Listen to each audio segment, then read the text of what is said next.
All right, Joe Schmit here at Winter Park. I'm along with Tom Pelissero from 1500 ESPN and Phil Mackey from 1500 ESPN.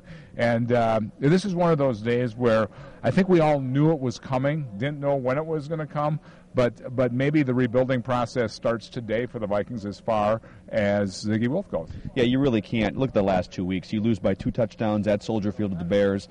You lose 31-3 to the Packers at home, and you had players, at least in a vague sort of secondhand way, talking about other players quitting or not showing enough energy, enthusiasm, effort on the field.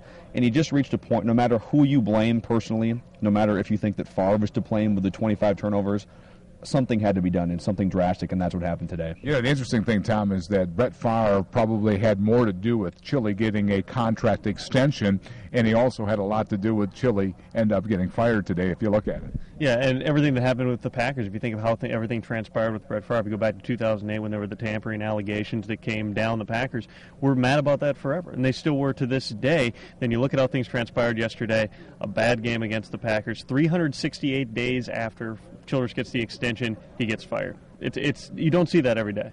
I think the big question that's going to happen here in the news conference, Leslie Frazier is going to come on out, and Ziggy going to talk right behind us here in just a few minutes, and we're going to stream this live on AM 50, and you guys are streaming it live too, right? 1500 ESPN and also at KSTP.com, and it's going to be on your air live and our air live, so we're all over the place.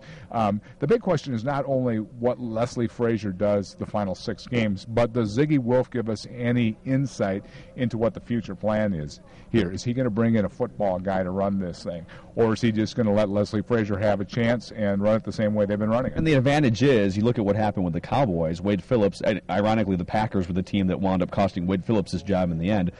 The Cowboys come back and they play 2 great games against the Giants and against the Lions, and so it shows you that if the message is clear and if players are playing for a cause, even if they're technically out of it from a playoff standpoint, Frazier has that burst here for the next couple weeks of a team wanting to gel together and at least put a cap on the season. One of my big questions though too is, how is Frazier going to be able to motivate this team? This isn't a fiery guy. This isn't a guy who's going to bang him around in pads out here and suddenly just turn this thing around by pure force. He's more of a laid-back guy. He's a player sort of coach. There are a lot of people that like him. I'm just interested to see how the dynamic plays out because, frankly, they're 3-7. They still don't have a ton to play for in terms of this year's postseason. But for Frazier, he has a lot on the line here because if he shows up against very adverse conditions that he can generate a turnaround, it's a lot different than if this team continues to play like they did yesterday. Well, the schedule gets softer, too. Let's face it. They haven't went on the road in a year. They're at Washington on Sunday, and then Buffalo comes to the Dome. So 2-0, gives you momentum, and then who knows what happens. And really, Buffalo, look at the AFC right now. Buffalo just put 49 points on the board. They're not a bad football team. But you're right. I think the number one thing you have to look at is, heading into next season, guys like Chad Greenway, guys like Ray Edwards at this point. You have to, at some point, sign Adrian Peterson to a contract extension, Sidney Rice. In Frazier's case, he's not only coaching and auditioning for the Vikings, he's auditioning for other teams around the league. So he has inspiration to go forward, unlike maybe a Jeff Horton at the University of Minnesota, who is a lame duck at this point and just has to hold things together until his next job. Frazier might be auditioning to coach the Vikings or any other NFL. Tom, you're a very credible guy, and you've had some great tips over the years, great tweets, but the fact you said you thought Tim Brewster might be the next coach of the Vikings scared me a little bit. Yeah, right.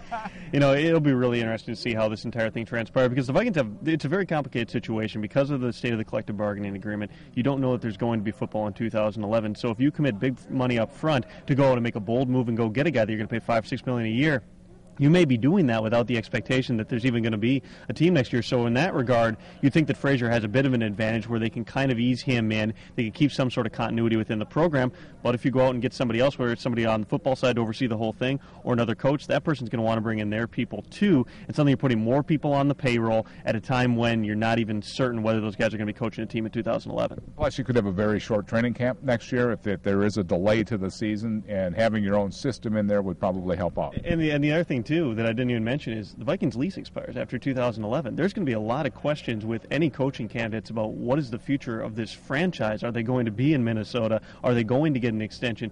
You just don't know. There's a lot of different moving parts that are going to make this a really interesting search. All right. We're going to wrap this up because I know I got to get ready here for my A job, and you guys do too.